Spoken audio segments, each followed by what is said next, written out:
Thanks for joining us here for another video from Howard Piano Industries.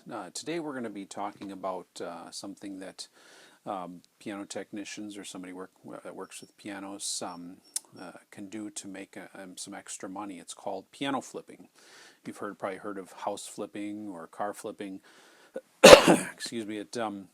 This is the process of buying, and when we're talking about pianos, it's buying used pianos and doing some work to them to fix them up, tune them up, and clean them up, and then reselling them for a profit. So there's some things that you want to be aware of if you can do this. I've done this a number of times in the past, and it's a nice way of making a little bit extra income, but you do need certain things in place in order to do it successfully.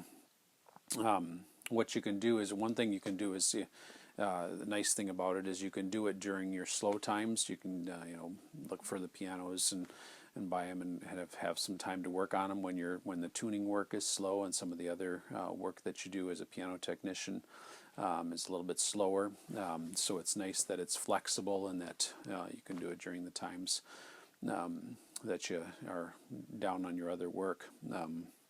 One thing you want to do is you want to make sure that first thing is you want to make sure you educate yourself on the value of pianos. What they should be able to sell for. What a good deal is for, because obviously, if you buy a used piano, you want to make some money on it. So you want to get a really good deal on it, because the better deal that you can get on the piano when you buy it, the more you're going to make profit on the other end. So you want to be aware of what the value is of a piano. If you can get a piano for free that's in good condition and that you can sell for a decent profit, then that's best. But even if you have to pay something, you want to figure, okay, well, I want this to be my profit at least, or higher. For the amount of work that you have to do to prepare it, move it, and get it tuned up and you're ready to sell. So you want to be and you can scour the Craigslist ads. Obviously not all of those are accurate, but it'll kind of give you a general idea. Spend quite a bit of time researching prices and so forth on Craigslist. You can look on eBay. eBay is probably not quite as accurate as far as finding out what prices are, but you can actually see on eBay what pianos did sell for. Again, it's not always an accurate gauge, but kind of give you an idea. And Craigslist will give you an idea what other people are selling pianos for. You can see dealers selling pianos on Craigslist, as well as private sellers, and you can compare prices. When you go to sell a piano as a technician, you can get probably closer to what a piano dealer would get for it, because you're a professional.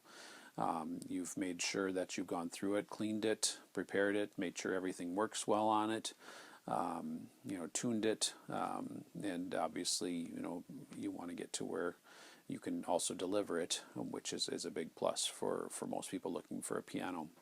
So you can actually get probably more money for a piano than an average private seller would get. Now, when you're looking at pianos to buy, you want to try to get a general idea. Okay, well, I want a minimum profit of so much. When I started out, I tried to figure, well, I want to make at least $500 on a piano. You could go a little bit lower, but if you go much lower than that, so you're not really making much for your time. If you can make at least 500 or 1,000, depending on how much work you have to put into it, that's kind of a good goal. So you kind of determine, okay, what does it need? Some of them, all it needs is cleaning, maybe a little lubricating, some minor regulation adjustments, and tuning, and you can get them out the door without having to spend too much time on getting things. And that's what you want to look for, is something that you don't have to put a lot of work into it, unless you determine that you can make a lot more money on it. So if it's a piano that needs a lot more work, you want to make sure that you're going to be able to make the profit from it that will give you a benefit, or compensate you for the amount of work that you have to put into it. The one thing you want to do is you want to check your local regulations on having a business. Where you're selling, either out of your shop or your home, wherever you might be doing this, because there might be rules and regulations in your local area regarding doing that. So, caution you on doing that. In most cases, we're in a more rural area where we are. So the number of times that we did it wasn't like we were selling a piano every day. We were maybe at the most we were selling one every couple months or something like that. So if you're doing something, if you're doing it just occasionally, maybe half a dozen pianos in a year, in most cases you're not going to have any problems with that kind of volume, because it's not like you have people coming in and out of the place where you're selling them from all the time. So if it's just an occasional thing, then in most cases you shouldn't have anything to worry about. So there's a couple things you're gonna want to make sure you have. Is obviously you have to have a place to put the pianos, and you can easily do just one piano at a time. So it might be a spare bedroom that you put it in, or if you've got a workshop where you work on piano actions and so forth, if you've got a place to put the piano there, that's ideal, because then you've got your workspace right next to where the piano is. But you want to have a place to be able to put a piano. You don't want it on a second floor where you have to move the piano up and down a set of stairs, because that's a lot more work. And if you can avoid that, that's the best thing. So you want to have a space where you can do it, a place where you can work on it, clean it, and tune it, and have some time up space in your work area that you can keep the piano, at least one. And if you want to rework on it a couple at a time, depending on how much space you have, you can certainly do that. The other thing is, probably pretty important, is a way to move the piano. If you don't have a way to move it yourself, then you're really increasing your costs. If you have to pay somebody to pick up the piano, bring it to your shop, and then when you sell it, to deliver it. So, really to make the most money on it, you need to have, a way to move the piano, either a trailer or a vehicle that you can move a piano in. We've just got an enclosed utility trailer that works real good. If you're going to be working with grand pianos, you want to make sure that the height of the opening is tall enough. It should be close to 6 feet. But because on grands, if by the time you turn it on its side, you put the dolly under it and the skid, you're looking at needing height of about 6 feet minimum to get the piano in the trailer. So just a big enough trailer. We've got a trailer we can't move grands in.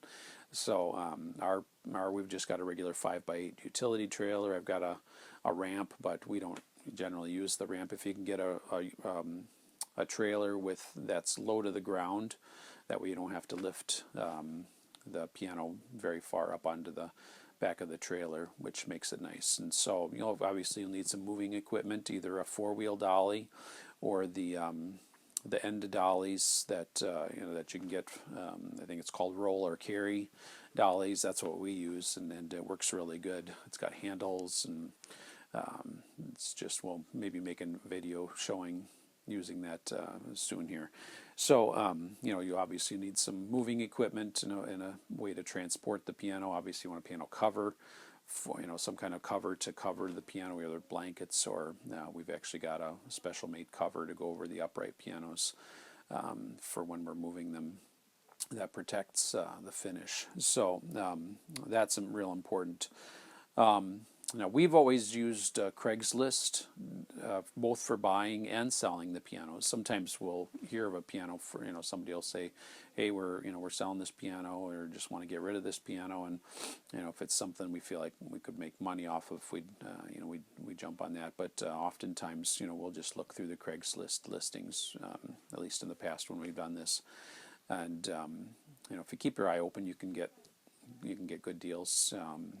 Just some examples that we've had. We've had quite a few console pianos that were Yamaha or Kawai brand, which are both, there's quite a few of those out there, and they're, I would say, compared to a lot of the average brands, they're a little bit above higher or higher than average quality, compared to some like the Kimballs or Baldwin or Wurlitzer or some of those that are out there. So those are nice, and so you'll be able to get a little more money for those. So a lot of the Kawai and Yamaha consoles we've gotten for around the $500 or $600 range that we pay for them, and then again, we look for ones that didn't need a lot of work, but by the time we got them in there and cleaned them up and everything, we could usually sell them for around $1,400 or $1,500. So then you're making $800 or $900 or $1,000 profit, which is pretty nice for that type of thing, especially if you don't have to do a lot of work to it. So those are some examples. We have done some grands in the past. We used to have an open trailer, so we could move them that way. I had one Baldwin 7-foot grand. It was an SF10 from the 1970s that it had been in a house that they had flood damage. So the pedal lyre and the bottoms, the casters and so forth were kind of a mess. The rest of the piano was in fairly good condition. The action had quite a few tight flanges. So we had to do some work. That was a little bit time consuming, but it didn't take a ton of work. We just had to repin quite a few flanges in order to get it into good working condition. But I think we paid about $4,000 for that piano. And again, we're talking about a 7-foot semi-concert grand.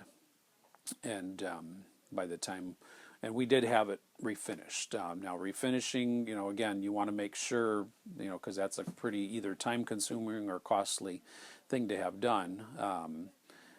So you want to make sure that it's an instrument you can get your money's back worth out of it. We paid, I think, $1,800 because we have done some refinishing ourselves, but we just found it's easier to have somebody else do it, and we paid $1,800 to have the cabinet refinished. We didn't have to do anything to the action besides the tight flanges and some regulation work and so forth, and we sold it for $12,500. So I think we had about $1,800. I'm sorry, we had about $6,000 of money into it, and between the cost of the instrument and the refinishing and a few other miscellaneous things, and it was more work than your average piano flip, but again, we made about $6,500 on it, so that was pretty good. And remember, you got one thing you want to remember too is the higher priced your instrument is, in general, it's a little bit harder to sell. An instrument like that should have probably sold for more, but we wanted to get it out the door, and so that was the price we were able to get for it. Now the other thing is, that's the other thing you want to do is you don't want to overprice your pianos when you're selling them, otherwise they're going to sit for a long time. So if you're not in a hurry, but most of the time you want to sell it so you can make the money off of it. You don't want to have your pianos priced too high. Now you can, like for example, I'm going to use this piano behind me as an example. Now I didn't buy this one specifically to flip it, but I bought it primarily to do demonstration videos for you, as maybe you've seen many of our videos here on YouTube. But this piano I paid $150 for it. It's from, if I remember right, it's from like 1993, so it's about 20 years old, 22 years old, so it's not that terribly old. It hasn't gotten much use. I did have to replace a few of the key bushings that were bad on them, but overall it was in pretty good condition. I did some polishing on the key pins and some minor things, but overall it's in pretty good condition. I paid $150 for this piano, and it should be able to sell for $650 or $700. So there I've got my $500 at least profit, and then again we've got ways to move it. So that's an example of of a piano you could do if you went with the lower end pianos. So if you look out, this is a Whitaker, which is actually a brand made by Kimball. There's a lot of Kimball pianos out there. Wurlitzers, there's a lot of those.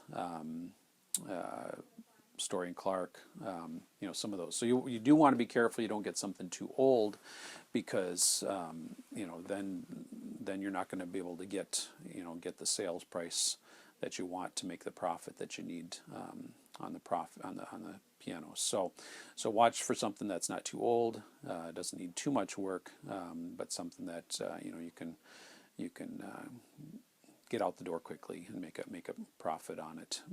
So those are just some suggestions. The other thing you want to remember that one other benefit of flipping pianos is, if you're a piano technician, when you sell a piano, generally that person that you sold the piano to is now going to be your tuning customer. So it's not a real quick way to gain new customers, but it does add to your customer base for pianos that you service on a regular basis. So you want to keep that in mind. And one other point that I wanted to make too is, when you go to buy a piano, you see a piano on Craigslist, say it's listed for $300, just for an example. Whatever it's listed for, it doesn't hurt to try to get the price down. Okay, so and you can gauge that by the seller, but in most cases I'll at least ask, is this your lowest price? Or you can say, or if you know what you think, well, it should be worth and what you want to pay for it based on how much profit you want to make, you can say, well, I'll give you this for it. Or you could ask them, well, is this your lowest price, or will you come down in price on from what you're asking? So again, it doesn't hurt to ask. Sometimes they'll budge, sometimes they won't. It just depends on the specific situation. So you gauge it and kind of get a feel. And the more you do it, the better you get at it. So it's just one of those things that takes some experience. But hopefully you found this video helpful. Feel free to let us know if you have any questions. Our website is howardpianoindustries.com.